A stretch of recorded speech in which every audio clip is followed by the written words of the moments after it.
La Bible dit, au mariage, il n'y avait plus de vin.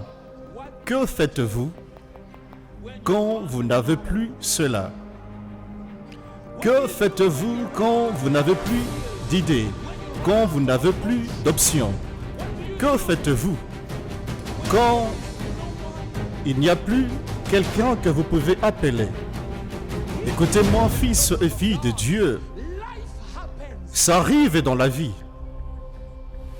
Juste comme le soleil s'élève et se couche sur les méchants et les bons, ça arrive à ceux qui parlent en langue, ceux qui ont mémorisé les versets, ceux qui savent comment chanter les hymnes, ceux qui viennent à l'église, ceux qui ne viennent pas, ça arrive. La question est, que faites-vous quand ça arrive? Que faites-vous quand vous n'avez plus de vin?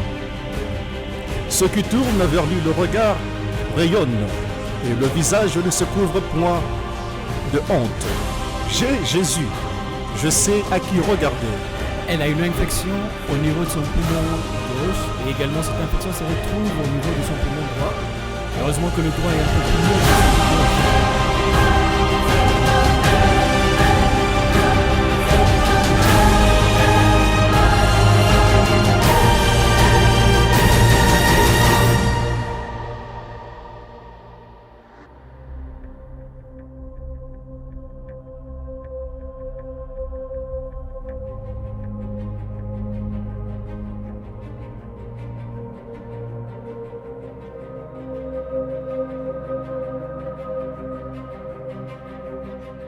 Je le connais, car c'est lui qui me sauve, il est mon guérisseur, il est mon soutien, il est celui qui me conduit, ma destinée, mon Dieu qui fait des miracles.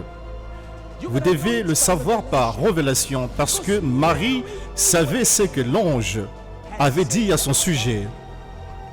Il est allé vers lui en disant, « Il n'y a plus de vin. » Au serviteur, Marie a dit, « Faites ce qu'il vous dira de faire. » Tout pasteur devrait connaître ce qu'il faut faire, de dire au peuple de Dieu, de dire aux serviteurs de Dieu, de dire à ceux que Dieu appelait, « Faites ce que Jésus a dit. » Il ne manquait pas d'eau, il manquait de vin. Il a dit, « Prenez de l'eau, remplissez ces jarres. » Savez-vous pourquoi est-ce que cette eau avait changé en vin?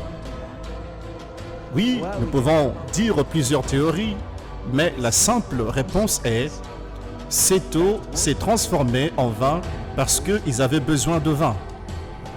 Ceci en esprit me conduit à comprendre que le miracle n'était pas juste pour la boisson. Le miracle était pour rencontrer un besoin. Qu'est-ce que vous avez besoin aujourd'hui? L'eau qu'ils avaient apportée s'est transformée en solution pour la crise à laquelle ils faisaient face. Évidemment. Êtes-vous assis sur une chaise roulante aujourd'hui, alors que l'eau sera aspergée sur vous, la force viendra sur vous, vous allez vous lever de cette chaise roulante aujourd'hui. Au nom de Jésus.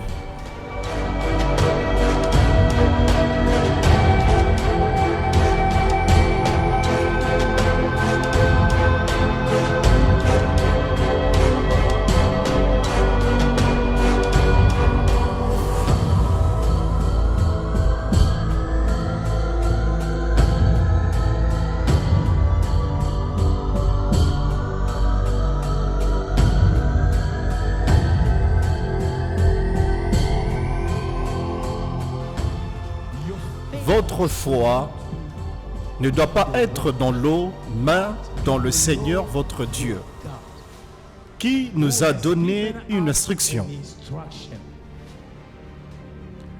L'eau a une signification seulement à cause de l'instruction prophétique. L'eau que vous avez dans votre main n'est pas probablement différente de celle qui est dans une boutique ou dans votre robinet, mais parce qu'elle est venue à Dieu, tout ce que vous mettez dans la main de Dieu se transforme. Amen. Le pain et le poisson dans la main de Dieu seront transformés. Amen. Votre vie dans la main de Dieu sera transformée.